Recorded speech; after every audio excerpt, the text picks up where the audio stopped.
위해서 양을 싣고 들어가서 양문, 하여튼 양이 통과하는 문이라고 해서 이름을 양문이라고 하는데 그 옆에 바로 베데스다라는 연못이 있었죠. 요즘처럼 상수도가 발달되어 있지 않은 때는 물을 담아서 보관을 해야 되고 거기서 길러가지고 여러 가지 용도로 사용했던 곳이 필요했죠. 거기에 5행각, 행각이 뭐냐면 회랑이에요. 회랑은 길게 통로처럼 되어서 지붕이 있는 집을 말하죠. 미음자, 연못을 중심으로 미음자가 2개가 이렇게 연결되어 있는 것이 지금도 이스라엘의 성지순례 가면은 남아 있습니다. 거기에 이제 예수님 당시 수많은 병자들이 집합해 있죠. 근데 이 베데스다가 주는 상징성이 굉장히 커요. 우리가 이 스토리를 다 알고 예수님이 참 잘 고쳐주셨네 이거 알려고 한 것이 아니라 이것을 우리에게 대입시키고 우리에게 적용시키고 이것을 통해서 우리가 살아가는데 은혜를 입어야 이것이 우리에게 말씀이 은혜가 되는 것이지 그 베데스다가 우리랑 뭔 상관이 있냐 말이죠. 그런데 알고 보니까 베데스다가 우리가 살고 있는 이 세상의 축소판을 잘 보여주고 있는 것이 나무를 딱 자르면 나이테가 보이듯이 베데스다는 이 땅에 살아가는 우리들의 모습을 잘 보여주고 있고 거기서 38년 된 병자는 바로 고질적인 문제, 병이 아니라 어떤 사람은 병이 고질병이고 어떤 사람은 삶에 다 하나씩 38년이나 끌고 다니면서 안고 살아가야 되는 자신만의 삶의 문제가 있단 말이에요. 그런 문제를 갖고 있는 사람들을 상징하는 것이 38년 된 병자라고 칭하는 것이에요. 그렇게 모여있는 사람들이 베데스다고 그 사람이 어떻게 삶의 문제가 해결됐는지 그렇다면 나는 어떻게 삶의 문제가 해결될 수 있는지 오늘 말씀을 들으시고 여러분도 베데스다의 연못에 있는 38년 된 병자가 해결받았듯이 치료받았듯이 회복되었듯이 여러분의 삶의 문제도 해결되는 역사가 있게 되기를 간절히 축복합니다. 가장 먼저 당연한 얘기 같지만 예수 그리스도를 만나야 해결돼요. 딴 방법은 없다는 뜻이에요. 아직도 이것을 받아들이지 못해서 방황하는 베데스다에 여전히 남아있는 사람들이 얼마나 많은지 몰라요. 우리가 역설적인 거 여러분 아이러니하죠. 패러독스하다고 그러는데 이 베데스다라는 말 뜻이 뭔지 알아요? 베델 뭔가 느낌이 오죠? 베들레헴 벳이 바로 집이에요. 집 집. 베데스다는 무슨 집이냐면은 자비의 집이에요. 은혜의 집이라고 부르는 거예요. 명칭이 그래요. 자비의 집. 우리 역사를 아시겠죠? 이게 정말 아이러니한 거예요. 사랑인데 사랑이 없는 곳이에요. 행복이 있는데 행복이 없는 집이에요. 그렇게 되기를 바라는 거예요. 소망을 거기다 담아놓고 근데 실제로는 없어요. 자비의 집이 딱 그런 거예요. 우리의 이 세상에 살아가는 허상을 잘 보여줘요. 그걸 추구하는데 그건 없어. 행복을 추구하는데 행복은 없어. 사랑을 추구하는데 사랑은 없어. 건강을 추구하는데 건강은 없어. 꼭 그런 모습을 이 역설적으로 이 베데스다가 아주 잘 보여주고 있어요. 자비의 집인데 자비가 없어. 그 가운데 자비의 집이면 자비가 넘쳐나야 되잖아요. 그렇지 않아요. 거기에 모이는 사람들은 자비가 없는 사람이에요. 자비를 받지 못했던 사람이에요. 저마다 질병은 여기서의 문제는 질병이지만 우리는 다 다른 여러 가지 어려움들이 있다고 말씀드렸어요. 그 질병, 자기 삶의 문제를 가지고 모여든 자비 없는 장소가 베데스다예요. 역설적이지 않으세요? 이게 우리의 모습 아닌가요? 그 사람들이 왜 거기에 꾸역꾸역 다 모여들었겠습니까? 식수 마시려고? 아니에요. 전설 때문에 그래요. 거기에 내려오는 전설. 그 전설이 뭐냐? 그리 바로 3절 4절이 있어요. 3절 4절에 그들에게 내려오고 그들이 모여있는 이유가 거기 나와 있는데 그 안에 병자, 맹인, 다리 저는 사람, 혈기 많은 사람 요거는 그 당시에 대표적으로 많이 걸렸던 병으로 보이는데 여기도 갈래가 여러 가지라서 여러 가지 많이 있을 수 있잖아요. 아무튼 수많은 병자들 그 당시 의료로서는 해결될 수 없는 환자들이 다 모여있다는 걸 그냥 여러 가지 지칭을 병명을 한 거고 그보다 더 중요한 것은 가로 열고 가로 닫고 이게 중요해요. 이게 뭐냐? 나중에 사본으로 첨부되고 이거는 본문에 없는 본문도 있습니다라고 말하는 거예요. 거기다 끼어든 거예요. 이 전설이 기댄 거예요. 그냥 물을 움직이기 기다리는데 이는 천사가 가끔 이 베데스다 연못에 내려와서 물을 이렇게 동요하고 요동치게 한대. 막 휘젓는데 그때 움직인 후에 가장 먼저 들어가는 사람은 어떤 병이든지 낫게 되밀어라 라고 가로. 이 얘기는 뭐죠? 그렇다는 게 아니고, 보장되는 게 아니고, 그렇다고 여겨지는 전설이라는 거예요.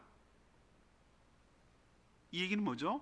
이 사람들이 모여있고 어디에다 희망을 걸고 있죠? 신락 같은 전설. 가능성이 있을 수도 있고 없을 수도 있고, 천사가 내려올 수도 있고 안 내려올 수도 있고, 언제 내려올지도 모르고, 내려와서 이 물을 휘저을지 안 저을지도 모르고, 휘젓는다고 쳐도 누가 들어가서 나을지도 모르고, 먼저 들어간다고 해서 나을지 안 나을지 보장도 없고, 이런 말같은 로또보다 더 어려운 확률, 로또보다 더 어려운 전설, 그냥 어디 기댈 데가 없으니까, 어디에 소망을 둘 데가 없으니까, 어디다가 마음 둘 곳이 없으니까 그런 전설이라도 붙들고, 썩은 동아줄이라도 붙들고 인생을 살아가려는 사람들이 모여있는 곳, 베데스다 연못, 자비 없는 그곳. 이게 우리의 모습이에요. 우리의 사자수거 중에 동병상련이 있어요. 동병상련. 동병상련이 무슨 뜻입니까? 같은 병을 앓는 사람들은 서로 불쌍히 여기고 측은히 여긴다는 거예요. 왜? 같은 처지니까. 호라비가 과부 심정을 알고 그런 거잖아요. 왜? 서로 심정을 아니까. 같은 병에 걸렸으니 얼마나 딱할고, 얼마나 힘들고, 얼마나 아플까, 얼마나 불쌍할까, 이런 생각을 한다는 의미로 동병상련이라는 말이 있어요. 베데스다는 동병상련이 없어요. 왜? 서로 경쟁을 해야 되니까. 누가 저기에 먼저 들어가는 사람이 나으니까. 사람이 모이면 모일수록 확률은 줄어드니까. 불편하니까. 왜 또 온대? 쟤는 왜 좋은 자리 깔고 앉아가지고 먼저 들어가라고 저러고 있대? 자기는 늦게 왔다고 뒤에 처져 있고. 서로 돕는, 서로 보듬어주는, 협력하는 관계가 아니라 살벌하게 누구든지 다 경쟁자이고, 누구든지 쟤를 제쳐야 내가 먼저 혜택을 볼 수밖에 없는 살벌한 장소. 여기가 베데스다예요. 5절에 거기에 38년 된 38해 된 병자가 있더라고 그랬어요. 거기에 라는 말에 저는 유독 들어오는 거예요. 우리가 거기에 있는 거예요. 빼박. 이건 어떻게 할 수가 없어. 내가 선택의 여지가 없어. 나도 그러고 싶나? 내가 38년 내가 병에 내가 막 걸리고 싶어서 막 병 옮기려고 했나요? 아니요. 나도 내 원치 않아. 그런데 어느 순간 내가 거기 가 있어. 나도 거기에 속했어. 나는 아니에요. 나는 쿨해요. 나는 괜찮아요. 천만의 말씀. 사람들이 말을 안 해서 그렇지, 어느 사람이든지 고질적인 자신의 삶의 문제를 끌어안고 살아가는 사람들이 대다수예요. 누가 거기 있고 싶겠어요? 누가 그 현장에 있고 싶겠어요? 어쩌다 보니 찾아 들어다 보니 인간은 해결책은 없겠고, 이 방법 저 방법 다 썼죠. 안 되는 거야. 인생이 내 맘대로 안 되고, 가다 끝까지 간 데가 거기 막장 베데스라는 곳이고, 가보니 나만 그런 게 아니라 살벌한 경쟁자들이 와글와글하고 서로 경쟁하고 서로 비집고 서로 밀치고 서로 도와줄 이유가 없고, 내가 먼저 들어가야 되니까 들어간다고 보장도 없는 것이고. 38년이요?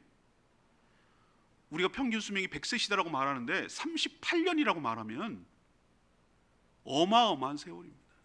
그때 당시 평균 수명이 얼마인 줄 아십니까? 40. 평균 수명이 40. 우리도 불과 20-30년 전까지만 해도 수명이 이렇게 높지 않았어요. 제가 어렸을 때만 해도 환갑잔치 60, 환갑장치 61세, 환갑잔치 하면은 이거 장수한다고 그러고 막 이렇게 가마 태워주고 그랬어요. 지금 생각나요. 요즘요? 팔순은 돼야 어르신 이렇게 말합니다. 그때 당시 40이었어요. 그러면 38년 동안 병자를 앓았으니까 이 사람 뭐 한 거죠? 일생 동안 병하는 거예요. 일생 동안 한 번도 병이 앓은 적이 없었던 거예요. 이 사람의 푸념을, 예수님한테 하는 푸념을 들어볼까요? 7절에 그게 나왔어요. 병자가 대답하되 주여, 물이 움직일 때에 나를 못에 넣어주는 사람이 없어서 내가 가는 동안에 다른 사람이 먼저 내려갑니다. 저는 이 병자, 38년 된 이 병자의 말 속에서 그 사람의 내면을 들여다볼 수가 있어요. 자, 이 사람은 한두 해 있었던 것이 아닌 것 같아요. 38년이라고 본 걸 볼 때 물이 가끔 동했던 것을 본 것 같아요. 몇 번. 그러니까 저 그런 체험을 얘기하는 거잖아요, 그죠? 물이 이렇게 동하는데 움직일 때 나를 누가 넣어주는 사람이 없습니다.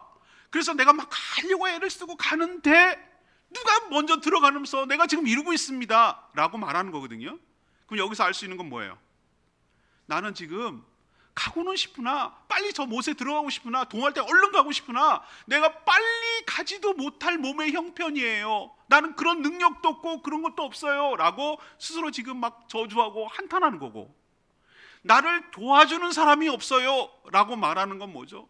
아우, 이 더러운 놈의 세상 이러면서 다 저 나쁜 놈들, 날 하나도 불쌍히 여기는 사람이 없고 자기에 대한 동정심, 세상에 대한 원망, 세상에 대한 저주, 그리고 내 삶에 대한 절망, 이런 것이 똘똘 뭉쳐 있어서 세상의 루저로 살아가는 자신의 모습을 지금 한탄하고 하소연하고 있는 말이 이 말 속에 다 담겨 있더라고요.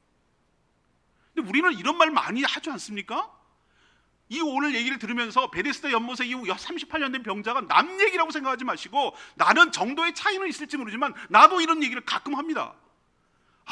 잘못 태어나가지고, 부모 잘못 만나가지고, 배운 게 없어가지고, 정말 시대를 잘못 타고 나와가지고, 기술이 없어가지고, 건강이 안 좋아서, 뭐 이런 여러 가지를 대면서 날 도와주는 사람이 한 명도 없다고 이러면서 자기 삶을 저주하고 세상을 비관하고 세상에 다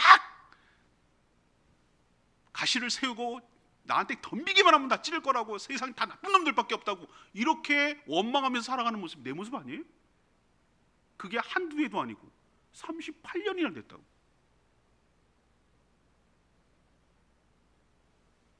더 아이러니한 거, 더 정말 화나는 건 뭔지 아세요? 그 양문이라고 있어요. 양문. 저 양문만 통과하면 성전이에요. 성전에 들어가서 자기도 하나님, 다른 유대인들처럼 하나님께 제사 드리고 하나님을 뵙고 하나님의 은혜를 받고 싶잖아요. 축복을 받고 싶잖아요. 율법에 의하면은 다리 저는 사람, 병자, 어떤 병이 있든지 온전하지 못한 사람은 가서 예배 드릴 자격이 없어. 제사를 못 드려요. 여기 문만 들어가면 성전인데 지척에 놔두고 예배를 드려본 적이 없어. 하나님을 만난 적이 없어. 하나님께 예배한 적이 없어. 이게 얼마나 아이러니합니까?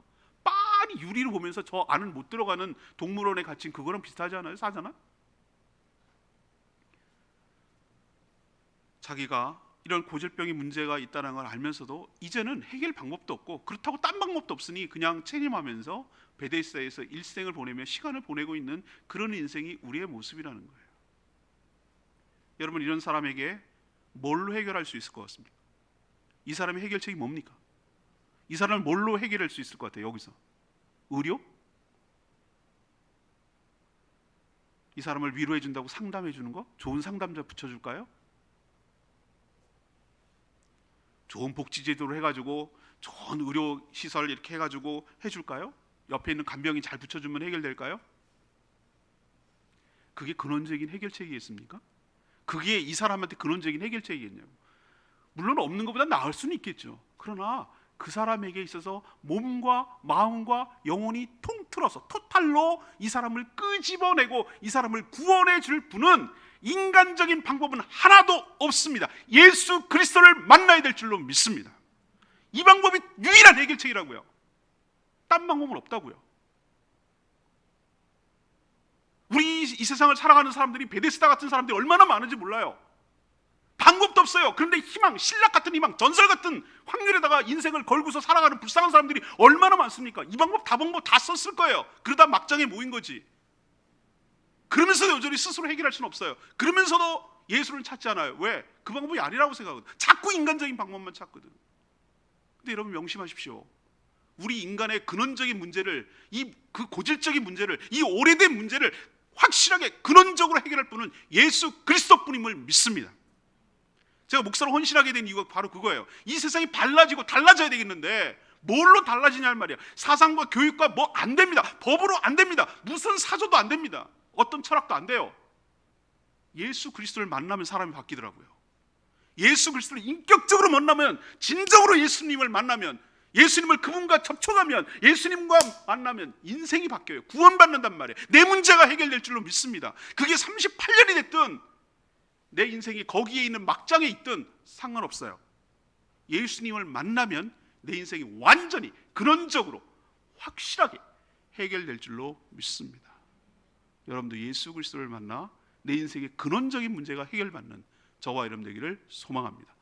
다른 방법은 없어요. 두 번째, 내 자리를 들고 걸어가야 합니다. 전 은혜가 됐던 것이 예수님이 명절에 예루살렘에 가셨을 때 가볼 수 있는 곳이 여러 곳 있지 않겠어요? 지난번에 왔을 때는 성전을 정화하는 일을 하셨거든요. 그러면 여러 가지 할 일도 있으시고 있었는데, 우리가 지난주에 묵상했듯이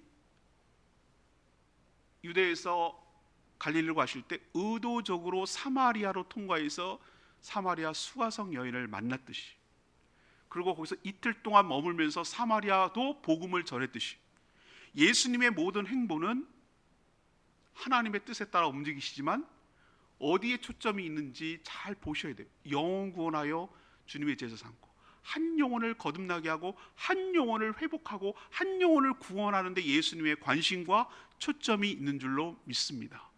수많은 환자들이 있었을 거예요. 왜 38년 된 환자만 있었겠어요? 수많은 환자들이 있는데 은혜는 어떻게 오는가? 수많은 환자들 중에 예수님이 주목받는 것, 예수님이 주목하시는 그 은혜가 가장 큰 은혜인 줄로 믿습니다. 내가 아니어도 상관없어요. 내가 아니어도 나는 할 말이 없는 사람이에요. 왜 내가 아니에요? 라고 말할 수도 없는 사람이에요. 난 그럴 자격도 없어요. 근데 예수님께서 6절에 보세요. 그 누운 것을 보시고, 그 누운 것을 보셨어요. 주목하셨어요. 그리고 병이 벌써 오래된 줄 아셨다고 그랬어요. 사랑하는 여러분, 예수님이 나를 쳐다보시는 것이 은혜고, 내 형편이 어떤지를 아시는 것이 은혜인 줄로 믿습니다. 이것이 구원의 출발이고 은혜의 출발이에요. 왜 나냐고요? 이유가 없어요. 왜 내 형제들 중에 내가 예수를 믿냐고요? 수많은 사람들 중에 왜 내가 예수를 믿냐고요? 그걸 어떻게 은혜를 설명하겠어요?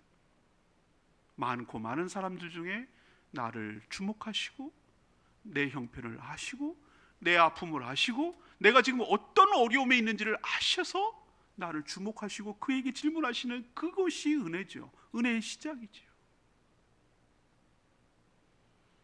예수님이 8절에 질문하세요. 푸념하고 원망하고 인생을 저주하는 그 38년 된 병자에게, 야, 너 어떻게 말을 그렇게 하냐? 이렇게 얘기하지 않으세요. 그렇게 말하는, 그렇게밖에 말 못하는 그 사람의 아픔을 이해하신다는 뜻이에요. 나를 데려가는 사람이 없습니다. 나는 경쟁에 늘 뒤처집니다. 나를 도와주는 사람이 없습니다. 내가 빨리 갈 수 있는 형편도 안 됩니다. 이렇게 말하는 그 사람의 마음과 아픔과 절망을 이해하신다는 뜻이에요. 그러시고 물어요. 내가 낫고자 하느냐? 내가 낫고자 하느냐? 예수님이 복음서를 읽어보면은 아니 너무 당연한 것 같은 질문을 하실 때가 있어요. 아니 이 상황에서 그럼 낫고자 하지. 우리는 그렇게 생각할 거예요. 낫고자 하지. 아니 그럼 뭘 이거 말도 안 되는 이 질문을 왜 하셔? 이거 물어보나 말하는 질문을 이렇게 얘기하는데 왜 물어보시죠? 여러분 왜 물어보실 것 같아요, 예수님이? 인간이 묘한 데가 있어요, 여러분. 여러분이 그게 인간이에요. 당연할 것 같은데 말이죠.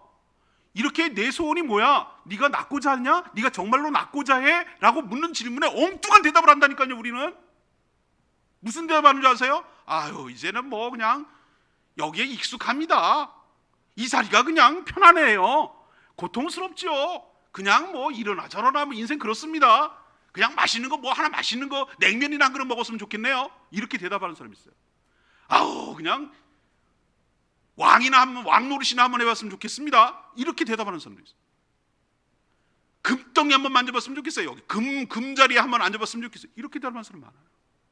정말 웃기죠? 근데 그게 인간이에요. 왜? 나는 이미 여기 적응이 됐거든. 이렇게 살아가는 것이 불편하고 힘들고 어렵고 고통스럽지만 그냥 난 여기 자리에 깔고 있거든. 이 자리가 좋거든. 그냥 이 자리가 내 자리인 줄 알고 그냥 주저앉아 버렸거든. 예수님 묻는 게 그거예요. 그걸 털어내야 되는 거예요. 예수님이 그 질문하는 것은 그거예요. 네가 고통스럽지만 그 익숙한 그 자리를 너는 떠날 준비가 됐느냐? 정말로 떠나기를 원하느냐? 너는 마음은 힘들다고 그러고 어렵다고 얘기하지만 이미 적응돼 버린 그 자리를 털고 일어날 준비가 됐느냐? 그리고 또 하나, 예수님이 내가 너를 낳고자 하는 것을 믿느냐? 라고 묻는 거예요. 여러분들 이 질문 앞에, 예수님의 질문 앞에 정직하고 정확하게 대답하셔야 돼요. 엉뚱한 소리 하면 안 돼요. 제가 수많은 목회자로서 신방을 해본 적이 있어요. 알코올 중독에 걸린 남편이 있어요. 그 아내한테 갔어요. 신방 갔어요. 제가 거기서 쇼크를 먹고 공부를 하기 시작했어요. 사람 심리가 이렇게 묘하다는 걸 그때 깨달았어요. 가정폭력이 일어나고 술만 먹으면 뒤집어지고 그 집이에요. 가가지고 내가 이 남편을 알코올 클리닉에 입원을 시키시는 게 어떨까요? 라고 얘기했더니 나는 이 말을 하면 고마워하고 좋아할 줄 알았어요. 순진하죠? 근데 그 아내가 뭐라 그런지 아세요?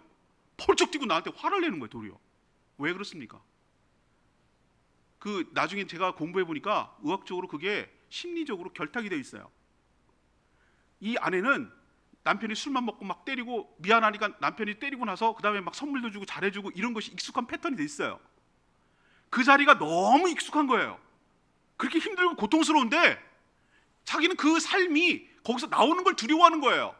그냥 거기에 안주하는 거예요. 그러면서 말은 남편 때문에 힘들겠다고 말은 하는 거예요. 그런데 실제로는 그 자리에 깔고 앉아서 적응이 돼 있는 거예요. 제가 충격받았어요. 인간이라는 게 생각하는 것보다 훨씬 더 복잡하고 이해하는데 어려움이 있구나라고 그때 그 심리학을 공부하고 그런 거예요. 사랑하는 여러분, 이 질문이 당연하게 보이냐고요? 저는 이 질문을 하시는 의도를 제가 조금 깨달아요. 우리는 예수님이 너를 문제를 해결해 주기를 원하느냐? 이렇게 질문했을 때 괜찮아요. 딴 거 해주세요. 이렇게 대답할 확률이 굉장히 높습니다. 근데 여러분, 정확하고 정직하고 솔직하게 주님께 의탁하고 주님께 명령을 순종하는 저희들 되기를 원합니다. 주님만이 나를 고쳐줄 수 있음을 믿고 신뢰하고 그 명령에 순종하게 되기를 원합니다.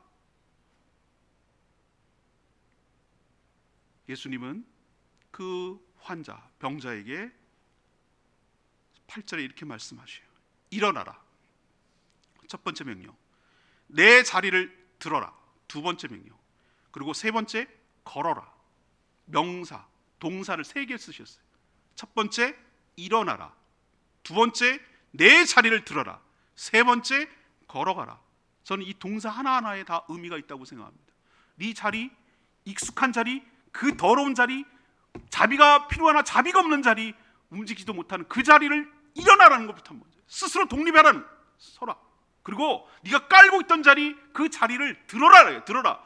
이게 들어야 치유가 됐다는 증명이고 은혜를 받았다는 증명이니까. 그리고 걸어가야 입증이 되는 것이니까. 맨날 누워있어.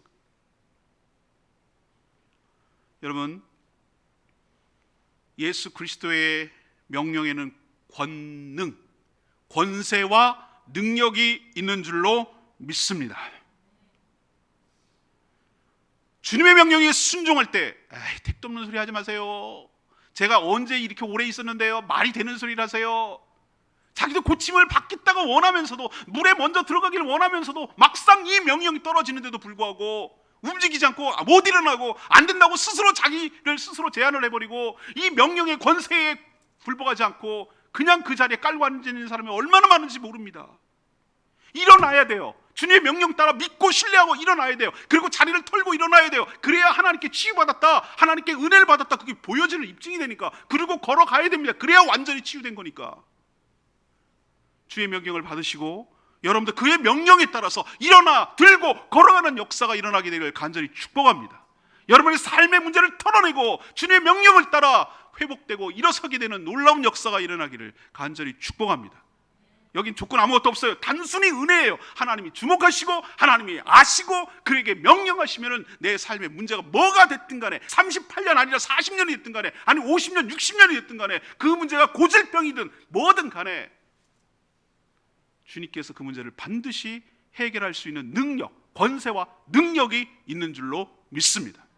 그 명령 따라 움직여야 돼요. 세 번째는 다시 죄를 범하지 말아야 돼요. 다시 죄를 범하지 말아야 돼요. 이 38년 된 병자가 치유받고 나서 가장 먼저 한 일이 뭘 것 같아요? 여러분 뭘 것 같습니까? 맛있는 냉면 먹으러 갔습니까? 막 베데스다 돌아다니면서 난 나라치롱 막 자랑합니까? 아니에요. 이 병자가 어딜 간 줄 아세요? 자기 발로 걸어서 그렇게 소원하던 양의 문으로 통과해서 그렇게 한 번도 평생 동안 들여본 적이 없는 자기 발로 걸어서 자기 손으로 제물을 잡고 하나님께 예배를 드리는 축복을 누리게 된 줄로 믿습니다. 전 이게 그렇게 감격스럽고 은혜더라고요. 다른 사람은 다른데 막 일어나 걸어라 막 여기에 감동하는데 저는 이 사람의 그 마음을 추적했어요. 내가 그 사람이다라고 생각하고 한번 가봤어요. 그랬더니 이 사람이야말로 이게 가장 큰 행복 아닐까? 내 평생의 소원이 이루어진 거야. 남들이 그 양의 문으로 들어가면서 예배 드리고 제사 드리는 거 얼마나 쳐다보고 부러웠을까? 나도 저기 들어가서 예배 드리고 싶어. 나도 하나님의 축복을 받고 싶어. 나도 하나님의 관계가 회복되고 싶어. 나도 하나님의 사랑을 받고 싶어. 근데 못해. 내 자격이 안 된다. 그러다가 이 팔이 낫고 몸이 낫고 병이 낫고 나서 제일 먼저 한 일이 성전에 들어가서 하나님을 제사했어요. 거기서 예수님을 만났어요. 여러분 회복되면 예배의 자리로 가야 될 줄로 믿습니다. 하나님을 만나야 될 줄로 믿습니다. 하나님께 감사를 드려야 될 줄로 믿습니다. 못 드렸던 하나님과 관계가 회복되고 예배를 드리는 관계로 나갈 때 그게 낫다는 의미가 있고 축복이 아니겠어요?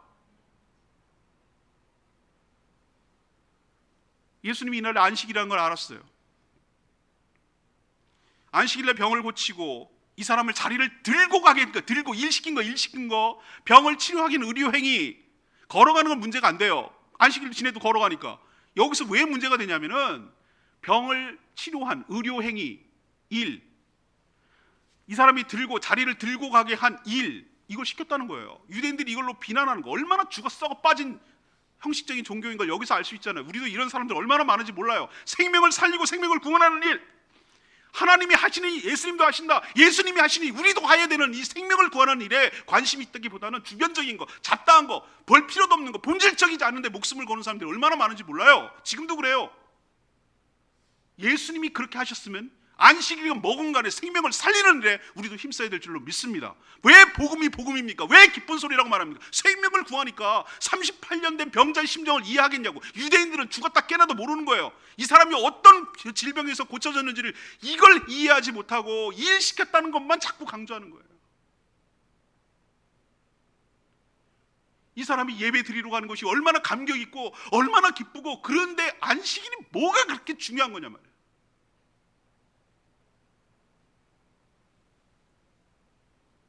그렇게 고침을 받고 나서 안식일을 왜 일을 시켰냐고 비난한 그들에게 이 환자 38년 된 병자가 이 얘기를 하면은 자기도 곤란해지고 고쳐준 예수님이 곤란해지는 걸 알면서도 부인하지 않아요. 거짓말하지 않아요. 15절에 뭐라고 그랬습니까? 그 사람이 유대인들에게 가서 자기를 고친 이는 누구라? 예수라 하니라. 아멘입니까? 왜 고침받고 뭐 해야 되는 줄 아십니까? 나를 고쳐주고 나에게 은혜를 주고 나에게 눈길을 주고 나에게 보시고 나의 문제를 해결해 준 분이 예수 그리스도라 라고 정확하게 간증하고 증거하고 살아가는 인생이 복된 인생인 줄로 믿습니다. 자기가 스스로 고쳐주려고 쓱 예수 빼고 자기가 운이 좋아서 누가 고쳐줬는지 얘기도 안 하고 자기가 잘나서 그런 줄 알고 살아가는 사람들 얼마나 많은지 몰라요. 은혜를 입었으면 은혜를 어떻게 입었는지를 간증하고 살아야 되는데 예수 빼고 자기가 잘나서 그런 줄 알고 살아가는 사람들 얼마나 많은지 몰라요. 내 입에서 예수 그리스도가 나오기를 원합니다. 내 문제를 해결해 주신 분이 예수 그리스도라고 증거하고 간증하며 그게 전도입니다. 간증하는 게 전도입니다. 내가 어떻게 구원을 받았는지, 내가 어떻게 절망의 상황에서 해결됐는지, 내가 어떻게 죽음의 질병의 구렁텅이에서 내가 헤어나왔는지를 간증하는 게 전도예요.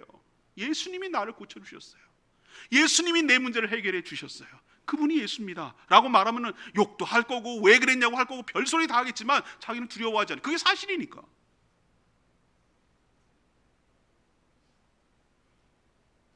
예수님이 안식 성전에서 이 사람이 처음에 예수님이 고쳐주긴 고쳐주는데 누군지 몰랐어요. 그러다가 성전에서 예수님이 의도적으로 그에게 접근합니다. 성전에서 그를 만났어요. 그에게 꼭 해주고 싶은 얘기가 있었던 거예요. 그리고 그에게 당부합니다. 14절에 나와요. 봐라, 내가 나았으니 너의 문제가 해결됐으니 더 심한 것이 생기지 않게 다시는 죄를 범하지 말라. 여러분, 이 말씀을 오해하면 안 돼요. 이 사람이 죄 때문에 이렇게 됐구나 라고 단정적으로 말할 수 없어요. 우리의 삶의 문제는 밑바탕에 물론 하나님을 떠나고 하나님 없이 마음대로 살려고 했기 때문에 이 땅에 죄가 끌고 들어와서 여러 가지 인간의 삶의 문제가 있는 건 맞아요. 그렇지만 개별적으로 볼 때 이 사람이 죄를 지어서 이렇게 됐다라고 단정적으로 말할 수는 없지만, 여기서 말해지는 것은 무엇인가? 너의 건강해진 몸으로, 너의 치유받은 몸으로, 은혜받은 몸으로, 회복된 몸으로 더 죄 지는 일에 네 몸을 사용하지 말라는 뜻인 줄로 믿습니다. 여러분을 물어보겠어요. 치유받고 해결되고 모든 것이 다 고쳐졌는데 그 완전한 몸으로, 건강한 몸으로 죄를 짓는데 열심히 사용한다면 차라리 안 고쳐지는 게 낫지 않을까요? 여러분이 잘 생각하셔야 돼요. 내가 왜 고침을 받기를 원합니까? 술 때문에 병 생기는데 왜 술병이 낫기를 원합니까? 술 더 잘 마시려고? 담배 펴가지고 그렇게 폐가 다 완전히 망가졌는데 왜 폐병이 낫기를 원합니까? 담배 또 피려고? 그렇다면 안 낫는 게 그에게 축복이에요. 전보다 더 심해지도록 한다는 게 그게 무슨 구원이고 그게 무슨 축복이겠어요? 그게 무슨 은혜겠냐고. 예수님이 이 당부를 하는 것은 우리에게도 당부하시는 말씀이에요. 내가 너를 건져주고 은혜를 받고 구원해 준 것, 목적이 뭔지를 기억해라. 전으로, 과거보다 더 심한 것으로 되돌아가지 않도록. 이게 심한 거지 뭘 더 이상 심한 게 어디 있어요? 이게 인생 막장이지. 베데스다 38년 이거보다 더 심한 게 어디 있어요? 지옥이에요, 지옥. 그런 일이 생기지 않도록 네 구원받은 몸으로 예수를 증거하고 하나님께 들어가 예배하고 경배하고 그런 의미 있는 삶, 구원받은 자답게 삶, 은혜 받은 자답게 살아가는 삶을 살며 예수를 증거하고 예수를 전하며 살라는 의도인 줄로 믿습니다. 여러분도 왜 고침받기를 원하세요? 왜 문제가 해결되기를 원하세요? 그 다음 뭐 하려고? 잘 먹고 잘 살라고? 예수 팔아먹고 이제는 버리고 나 혼자 잘 먹고 잘 살라고? 그건 저주입니다. 그 고침은 저주예요. 여러분, 준비 없는 사람이 로또에 1등에 당첨되면은 그게 축복일 것 같아요? 그것 때문에 얼마나 가정 불화가 일어나고 얼마나 근로의욕이 떨어지고 멋대로 살다가 인생도 파장이 돼서 차라리 1등이 안 됐더라면 더 나을 뻔했다는 얘기가 얼마나 많이 나옵니까? 축복을 받을 준비가 되어 있는 사람이 받아야 축복이에요. 전혀 준비 안 되는 것은 뚝 떨어지면 이게 축복인지도 모르고 은혜가 은혜인지도 모르는 사람한테는 그게 오히려 거꾸로 저주일 수 있어요. 여러분도 하나님께 구원을 받고 하나님께 은혜를 받았으면 그것 가지고 은혜 받은 자답게 주를 간증하며 주를 전하며 하나님께 영광 돌리며 살아가는 복된 인생 되기를 축복합니다. 베데스다 막장에 사는 인생 우리예요. 이 세상이고요. 전설, 신라, 확률, 정말 말도 안 되는, 돼야 되는 이 세상에 그런 사람들 한둘이 아닙니다. 대박 터지길 바라는, 다 대박 놀이죠. 다 대박 났으면 좋겠대요. 대박이 아무나 납니까? 옆에 터졌으니까 자기도 그런 줄 알아요. 천만의 말씀. 얼마나 이 전설 같은 것을만 믿고 동아줄 붙들고 살아가는 세상이 이 세상이에요. 그런 기적이 아니라, 그런 신락 같은 전설이 아니라 하나님의 은혜, 주님의 은혜, 주님의 권능이 오히려 더 우리에게 필요한 줄로 믿습니다. 그것이 확실한 방법이에요. 내가 주님을 찾은 거 아니에요. 주님이 나를 찾아오셨어요. 주님이 베데스다 연못 그 38년 된 병자를 보시고 아셨던 것처럼 내 삶의 문제를 해결하지 못해서 막장 베데스다에 살아가는 나를 친히 찾아오시고 주목하시고 내 형편을 아시고 내 아픔을 아시고 보시고 주목하시고 해결해 주기를 원하시고 계신 줄 믿습니다. 주님은 우리의 절망의 자리를 털고 일어나도록 그 위엄, 권세가 있는, 권능이 있는 명령을 하십니다. 일어나 내 자리를 들고 걸어가라. 네 자리, 아무도 네 스스로 일어나지 못하는 그 자리에서 일어서라. 내가 너를 치료해줬다는 증거를 보이기 위해서 그 자리를 보여줘라. 들고 일어나라. 너는 그거 깔고 있었지 여태까지? 깔고 있는 것이 아니라 들어 보여라. 나를 주님이 고쳐주셨어요. 그리고 걸어가라. 누구에게 의존하지 마라. 누구가 먼저 밀어주지 않는다고 원망하지 마라. 네 스스로 양문으로 들어가 하나님을 경배해라. 구원받은 몸으로 주님을 간증하며 하나님을 예배하는 복된 삶을 살아가라고 우리를 낫게 하여 주신 줄로 믿고 그 은혜에 감격하며 감동하며 은혜 받은 자답게 살아가는 저와 여러분 되기를 축복합니다. 오늘 말씀 붙들고 기도하기 전에 찬양집 507장 그리고